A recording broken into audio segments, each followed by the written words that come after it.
Hello everyone, welcome to the KZGN News. I'm Tom Wicknick. From the Redemacher Hills to Bee Mountain and the mighty Sierras, Ridgecrest to Inyakern and China Lake, this is your news for the Indian Wells Valley with Reed Blake and the KZGN News crew. Tonight's lead story is about the road construction being done on North China Lake Boulevard. If you drive that road, you have seen that Caltrans is removing the center medians.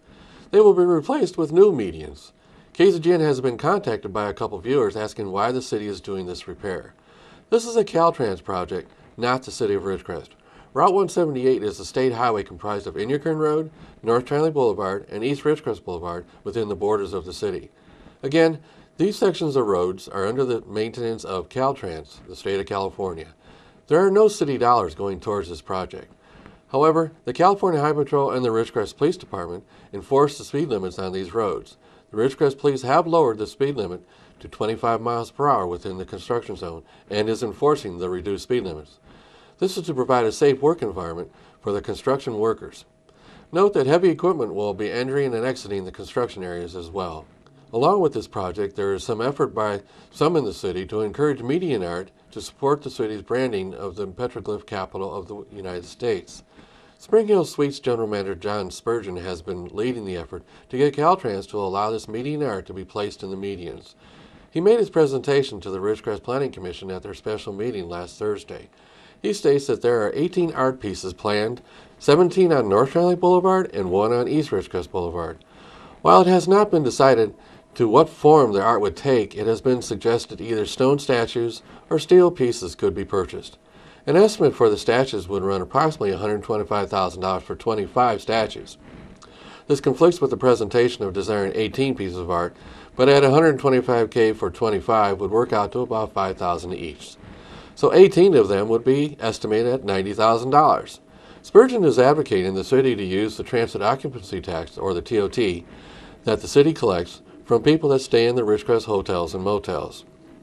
While here's a good sum of money that the city receives from the TOT, spending the money on art is still a controversial decision the council will have to make. Because if they choose to spend the money for art, then there is less money to spend on other projects. So it is not just a simple explanation that there are TOT funds collected that could be spent on this. It is still a spending priority list the council has to decide.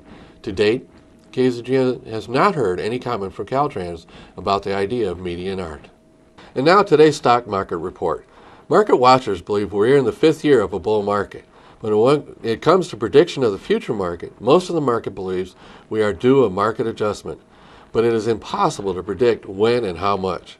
But as always, the market is very unpredictable and seems to do whatever it wants. But many day investors are in a caution position. At news time, Dow Jones is trading up 23 points and sitting at 18,043. The 1843 is close to the record high set December 26, 2014 of 1853. NASDAQ is trading up 7 points and sitting approximately at 4,900. That is off the high that was set March 10, 2000 of 5048. And finally, the S&P is moving up 4 points and currently sitting at 2,100. Now, if it were to close at the 2,100, that would set a new record. The former record was set February 13, 2015 at 2096. And that's today's stock report. Tomorrow evening will be the next City Council meeting. Agenda items of interest include 1. A presentation from Cosmont.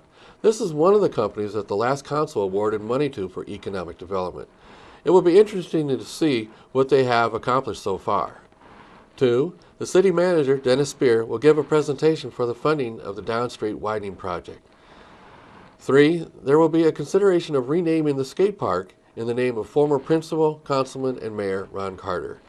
Get involved. Join us Wednesday evening, 6 p.m. at Ridgecrest City Hall. Provide your inputs into what you think the city should do. KZGN was informed on Friday that Ridgecrest local assemblywoman Shannon Grove in Sacramento spoke out against the West Coast Port Dock Union workers' strike that she felt is holding the nation's economy hostage. A simmering labor dispute between the Longshoremen's Union and ship owners has brought crippling delays here and to other West Coast seaports. The actual strike is because of the 500 workers of the ILWU clerical union not getting an agreement with management about clerical work. They have been without an agreement for 2.5 years. So, with the ILWU on strike, the Longshoremen Union is honoring their picket lines and not crossing them. It is estimated that the strike is impacting the U.S. economy negatively in about $1 billion per day in lost revenue. At a fragile time in our economic recovery, this could set the economy way back. Unemployment could rise as well. The CEO of National Retailer Federation has asked the White House to get involved. The slowdown escalated this week as dock owners said they would suspend the unloading of containers and other cargo ships on Thursday, Friday, Monday, and the weekend because of what they called a strike with pay. Shannon Grove released the following statement regarding the shutdown of the West Coast ports because of the labor dispute.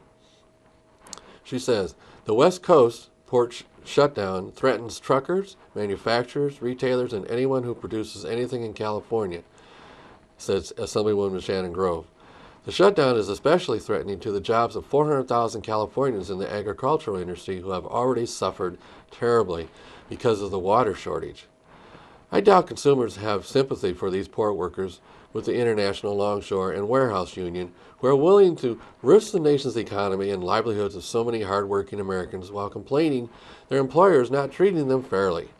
Grove went on to say, what's not fair about getting an average $160,000 a year wage? What's not fair about getting a Cadillac health care plan? What's not fair about a pension up to $88,000 a year? This is morally wrong and needs to stop, according to Shannon Grove. It is reported that produce that is to be shipped out of California to other countries is sitting down at the port waiting to be loaded. The suppliers of all this produce will not get paid by the order placers if the produce arrives rotten. And right now, it appears that is what will happen if the produce isn't shipped now. Thousands of containers are sitting on the docks and on the ships anchored just off the coast, waiting for their turn at the docks. KZGN thanks Assemblywoman Shannon Grove's comments regarding this ongoing port crisis. I did an editorial last Thursday informing everyone about the recent mailer that everyone in the Indian Wells Valley is receiving concerning draft environmental impact report for potential land use restrictions on property in the Indian Wells Valley. As a quick follow-up to the editorial, we contacted the Kern County Planning Department about the white and blue copies. There is a public hearing this evening from 6 p.m. to 9 p.m. in the Ridgecrest City Council chambers. The meeting is to explain the impact of the report and receive public comment. There will be another hearing Saturday, March 7th, 9 a.m. to noon at the same location, Ridgecrest City Council chambers. This is your chance to learn what this is and provide your voice as to what happens. The impacts of this are far-reaching. Get involved. You have plenty of time to head over there right after the news.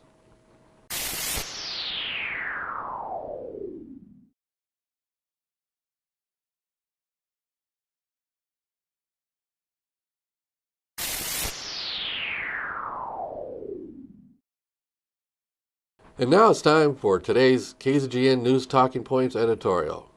Today's editorial is the 22nd KZGN News Talking Points editorial for Tuesday, February 17, 2015. Today's topic will be, what do you think about median art on China Lake Boulevard? But first, a couple responses on the KZGN News discussion group on Facebook about my editorial last Thursday titled, Sheriff Suggests He Wants to Close the Ridgecrest Jail. Skip wrote, Tom, I agree with you on this issue. You stated it well and you do speak from experience.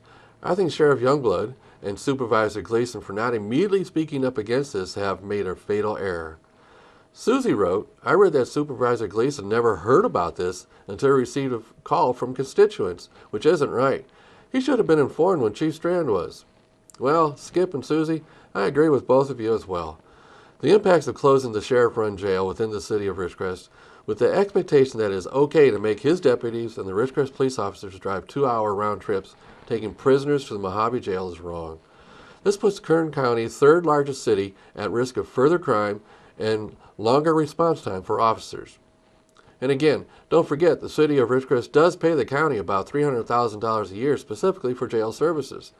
Thank you for your comments. Now on to today's editorial. What do you think about median art on China Lake Boulevard? Earlier this evening I did a news story concerning the proposed idea of placing median art in the medians of North China Lake Boulevard. It is suggested that there be statues of petroglyphs placed in the medians. This is all in support of the effort to establish the City of Ridgecrest brand as the petroglyph capital of the world. This is a distinction I completely support, and the idea of placement of art in the medians is probably a great idea as well. But as in most every idea, there is a cost. The supporters of this idea are suggesting that the city fund it with the use of TOT funds. TOT funds are a tax the city charges on all visitors that stay in our hotels and motels. This is a transit occupancy tax. The city gets over $1 million per year in TOT funds. The city can spend these tax dollars any way they decide. In past years, some of the funds has always been used to fund some tourist-related promotional expenses. The Ridgecrest Area Convention and Visitor Bureau has been funded with some of these funds as well. So let's discuss this median art. One supporter said he has received an estimate of stone sculptures to cost about $5,000 each. And he has proposed 18 of the statues that would cost an estimated $90,000. It's kind of strange that he asked for an estimate for 25 statues, but is only recommending 18. But there would be 17 on North China Lake Boulevard and 1 on East Ridgecrest Boulevard. Some people are saying it should be donated funds to buy them, and then others believe it should be a public-private partnership. I think the idea of a public-private partnership should be the solution, and I believe it should be the businesses that receive the most benefit from these tourist-generated events. The motels benefit the most with sold-out rooms, and restaurants and gas stations are next on the list of most likely benefactors of the added visitors to the city. I believe it's time that these hotels and motels step up to the plate and fund these types of ideas. Or is it that they feel that since the TOT is a gain, that the city should pay for it all? Well, I want to remind the hotels and motels, the TOT doesn't come out of your pockets. It comes out of your guests' pockets first, then the city's pocket. Do I think the city shouldn't help at all? No, I don't. But I do not believe the cost should fall totally on the city. In conclusion, I think adding the statues would be nice, but I believe the cost should be carried mostly by the benefactors of increased tourism and partially by the city. Maybe a 75-25 split, with the city at the 25% portion. The city has so many other demands on their tax revenue that this type of expenditure should be closely watched. And we could even also entertain local groups that want to help. I know as a local business owner, I'm asked every day to donate to one cause or another. And I'm just a small business that donates thousands back into the community every year. I say it's time for these big corporations to also step up and put money back into the community. And that's today's editorial. Tell me what you think, whether you agree with me or not. I'd like to read your comments. I encourage your email comments. Please email them to info@kzgn.net or join the KZGN News discussion group on Facebook. This has been a KZGN Talking Points editorial. Join me Thursday for my next editorial. Thanks for watching. I'm Tom Whitnick, and that's what I think. Coming up, our local weather and sports with Tom Heck. Stay tuned.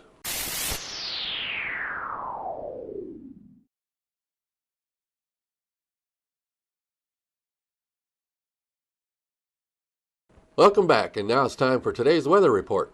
Today's weather says tonight will be clear with a low around 45. We'll have a south wind around 5 miles per hour, becoming calm after midnight. Wednesday will be sunny with a high near 75 and calm winds. Wednesday night will be mostly clear with a low around 45. East wind around 5 miles per hour, becoming south-southwest in the evening. Thursday, mostly sunny with a high near 78. We'll have a south wind around 5 miles per hour, becoming calm. And now let's join Tom Heck for the sports of the Indian Wells Valley. And a very pleasant Tuesday afternoon to everybody. And I want to remind you again, tomorrow night it'll be Burroughs on the road against South Pasadena. That'll be a CIF Southern Section playoff game. That'll be a wild card game. If Burroughs can win that, they will advance and play on Friday night. Now the girls will play on Thursday night. They will be at home. They're playing a fourth place team from the Palm Springs area. I believe that should be you don't want to call anything easy, but that should be a very winnable game. If they win that one, they will play again on Saturday against the number 6 seed. Burroughs right now the number 12 seed in Division 3A. All right, we'll see what happens. Laura Larson's team, as I mentioned the other day, they're finally healthy. They've been banged up all season long, but they were able to finish second in the Mojave River League. It came down to the last game of the season when they beat Sultana home last week, 47-37. That broke the tie and put Burroughs alone in second place. That helped get them a home game for the first round of the playoffs. All right, let's take a look at some NBA statistics right now. It's kind of the break. They don't play again till Thursday, the NBA. The Clippers will play on Thursday against San Antonio. The Lakers won't play until Friday. Both teams will be at home. Now, they decided this year to make the break, the NBA break, much longer than the past, and LeBron James was one of those that were really pushing for that. And who knows, might be a good idea. A lot of the teams banged up and bruised up, and this way maybe it'll get a few more guys to line up, make teams more healthy and competitive. We'll have to see how it turns out. But James Harden, he leads in scoring in the NBA, the Houston guard, 27.4. Former Artesia High School standout. Then he went to Arizona State. LeBron James, 25.9. He's finally healthy. He was really banged up there, missed about 12 games. Kevin Durant was banged up early himself. He missed about 15 games. Durant averaging 25.9 points. Russell Westbrook, his teammate, former UCLA Bruin, he also was banged up, missed about 10 games. He's averaging 25.8 points a game. Then Anthony Davis, and ditto for Anthony, he was out about 3 weeks. He is one very good shooter. For the Pelicans, he's averaging 24.5 points a game. So maybe, after you look at some of the top players in the NBA, just maybe it's a good idea for the extended break. All right, let's take a look at college basketball today.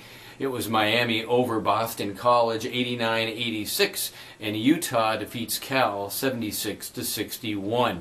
Boy, the Pac-12 is going to be a very competitive tournament coming up here in just a few weeks. All right, let's take a look at some of the top 20 teams from college basketball. We don't often get to have time to look at those. Kentucky 25-0. The Wildcats defeated South Carolina on Saturday. Their best start since 1954 when Adolph Rupp was their coach, the legendary Adolph Rupp. Virginia, best start in the program history. They're 23-1. Best start since the days of Ralph Sampson, the 7'1" center they had. Tony Bennett doing a great job, former Washington State coach. They play that pack-type defense. Gonzaga 26-1 out of the West Coast Conference. They're number 3 in all the land. They had a very good game with Pepperdine. They were tied before beating the Waves by 8 points up in Spokane the other day. Duke is number 4. Coach K got his 1,000th win about a week and a half ago. They'll play tomorrow at North Carolina. Wisconsin number 5, they're 23-2. Villanova number 6 at 23-2. Arizona from the Pac-12, 22-3. Kansas 21-4. Coach Bill Self doing another great job this season. Number 9 Utah, best start in ages. They're 20-4. Also out of the Pac-12. Now they had a very good weekend. They defeated Stanford Thursday night in Salt Lake, and they beat Cal last night in Salt Lake. Number 10 is Notre Dame, 22-4. They're one of the few teams that beat Duke. In the 11th spot, Northern Iowa, and a school that doesn't get a lot of recognition, but has some very talented players. I watched them play several days ago. Number 12, Louisville at 20-5. 13, Wichita State, 23-2. Last year they were undefeated till the NCAA tournament, got knocked out in the second round. They play in the Missouri Valley Conference, which in my opinion is not one of the top conferences competitive-wise, but still you have to come play every night and win, and that's very credible that they have a record like that. Iowa State 18-6, number 14, watch out for them. North Carolina in the 15th spot, they're 18-7, and then rounding out the top 20, Maryland, Oklahoma, Arkansas, Butler, and Baylor. Now, it is going to be a very interesting post-conference season when the teams get together and play their league tournaments. We're going to have some great games coming up in about 3 weeks. Most schools only have about 4 or 5 games left. UCLA has 4 games, USC has 4 games, and then they'll start that Pac-12 tournament in Las Vegas. It was played at Staples Center for many years. They moved it to Las Vegas. All right, that's our sports for this Tuesday. Basketball fans, this is going to be your time of the year coming up. March Madness right around the corner. It'll happen before we know it. For KZGN, I'm Tom Heck. Thank you, Tom. That's it for tonight's news. Coming up, Ridgecrest Talk. I'm Tom Whitnick. Have a great night.